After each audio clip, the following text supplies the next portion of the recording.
دونوں آپس میں گہرے دوست تھے۔ دونوں چاہتے تھے کہ بڑھیا سے سارے کا سارا زیور ہتھیا لیں، لیکن بڑھیا نے بھی اپنے بال دھوپ میں سفید نہیں کیے تھے۔ وہ ٹھگ تو ٹھگ تھے ہی، یہ بڑھیا ان کی بھی نانی تھی۔ ایک ٹھگ نے آگے بڑھ کر الیک سلیک کے بعد پوچھا، بڑی اماں کہاں جا رہی ہو؟ بیٹا شہر جا رہی ہوں، بڑھیا نے جواب دیا۔ پھر تو خوب ساتھ ہوا، بڑی اماں ہم بھی تو شہر ہی جا رہے ہیں۔ دوسرا ٹھگ بولا، ہاں بیٹا اچھا ہو گیا۔ بڑھیا نے کہا۔ تھوڑی دور چلنے کے بعد ایک ٹھگ بولا، بڑی اماں کوئی کہانی ہی سناؤ جس سے سفر کی تھکن معلوم نہ ہو اور وقت بھی جلد کٹ جائے۔ بیٹا میں بلا کون سی کہانی سناؤں؟ تم ہی کچھ کہو ہم سنائیں۔ دوسرا ٹھگ بولا، مگر بڑی اماں ایک شرط ہے، وہ یہ کہ اگر تم نے ہماری کہانی کو جھوٹ کہا تو ہم تمہارے کنگن اتار لیں گے۔ بڑھیا نے ان کی یہ شرط مان لی اور ایک ٹھگ کہانی سنانے لگا۔ بڑی اماں ہماری ایک گائے تھی، بڑی خوبصورت موٹی موٹی آنکھیں تھیں، اس کے لمبے لمبے کان تھے، دودھ اتنا دیتی تھی کہ ہم دوتے دوتے تھک جاتے تھے، لیکن دودھ پھر بھی ختم نہ ہوتا تھا۔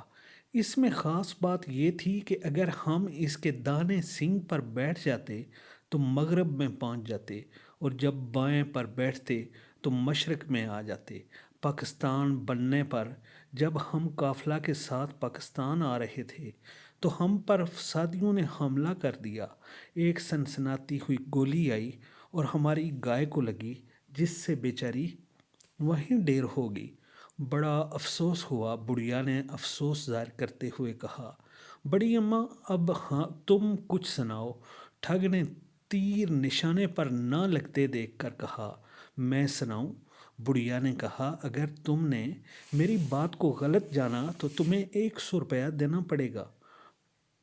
ٹھگوں نے کہا، ہاں منظور ہے۔ تو پھر سنو بیٹا، جب میری شادی ہوئی تو میرے والد نے ایک بیل بھی مجھے جیز میں دیا۔ بڑا اچھا بیل تھا، کسی کو کچھ نہ کہتا تھا۔ ایک دفعہ یوں ہی باہر کھیت میں کوئی دوسرا بیل اس سے لڑ پڑا، ایسا لڑا کہ ہمارے بیل کے ماتھے پر اچھا خاصا زخم ہو گیا۔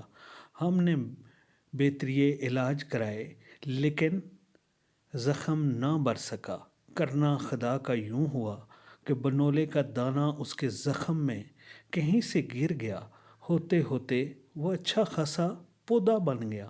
اس میں ایسی نفیس کپاس لگی کہ تمہیں کیا بتاؤں۔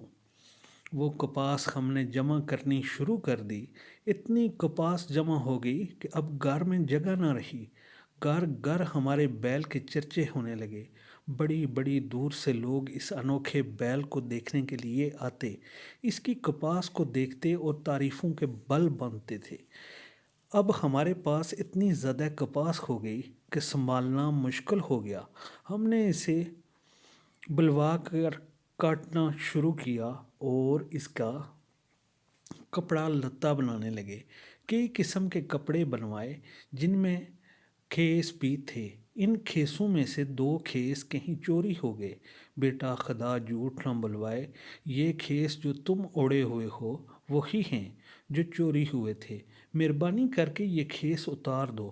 دونوں ٹھگوں نے اپنے کھیس بڑھیا کو دے دیے، اور کرتے بھی کیا، شرط جو تھی، مجبور تھے۔ ہاں تو بیٹا، بڑھیا نے پھر کہانی کا سلسلہ شروع کیا۔ ہم نے اس کپاس میں سے ململ کے تھان بنوائے، ململ کے تھانوں میں سے ایک تھان گم ہو گیا۔ یہ جو تمہاری پگڑیاں ہیں اسی تھان کی ہیں، یہ بھی اتار دو۔ انہوں نے پگڑیاں بھی اتار دی۔ نہ اتارتے تو شرط کے مطابق 100 روپیہ دیتے۔ اب شہر نزدیک ہی تھا۔ ایک ٹھگ بولا، بڑی اماں بھوک لگ رہی ہے۔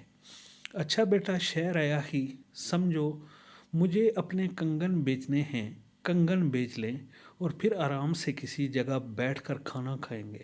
وہ خاموش ہو گئے اور سوچنے لگے کہ بڑھیا کنگن بیچ لے پھر کوئی داؤ چلائیں گے۔ وہ بڑھیا کے ساتھ چلتے ہوئے اپنی دماغی سڑکوں پر تدبیروں کے گھوڑے دوڑانے لگے۔ اب وہ شہر میں پہنچ گئے تھے، ہر طرف خوب چہل پہل کھوئے سے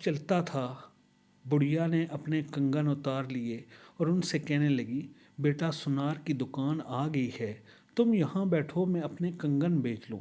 وہ سنار کی دکان کے قریب ہی بیٹھ گئے اور بڑھیا سنار کی دکان پر پہنچ گئی۔ کیا چاہیے اماں تمہیں؟ سنار نے پوچھا۔ میں اپنے 2 نوکر بیچنا چاہتی ہوں، وہ سامنے بیٹھے ہیں، نوکروں کی تو ہمیں بہت ضرورت ہے۔ سنار نے کہا، بولو اماں کیا قیمت ہے ان دونوں کی؟ 300 روپے، بڑھیا نے کہا، اور بات 200 روپے پر طے ہو گئی۔ میں نوکروں سے پوچھ لوں کہ ان میں سے ایک بکنا چاہتا ہے یا دونوں؟ بڑھیا نے کہا، اور پھر بلند آواز سے پوچھنے لگی، بیٹا ایک بیچوں یا دونوں؟ ادھر سے جواب ملا، اماں دونوں بیچ دے۔ ایک کو کہا، رکھے گی؟ بڑھیا نے 200 روپے میں دونوں ٹھگوں کو سنار کے ہاتھ بیچ دیا اور ان کے پاس آ کر کہنے لگی، بیٹا تم یہی بیٹھو، میں تمہارے لیے کھانا لے کر آتی ہوں، کچھ مٹھائی بھی لیتی آنا اماں، دونوں نے کہا، اور بڑھیا اچھی بات کہہ کر 9 2 11 ہو گئی۔ تھوڑی دیر بعد سنار نے انہیں بلایا اور دریاں جاننے کا حکم دیا تو ان کو حقیقت معلوم ہوئی اور انہوں نے کہا، ارے وہ تو ہماری بھی نانی نکلی۔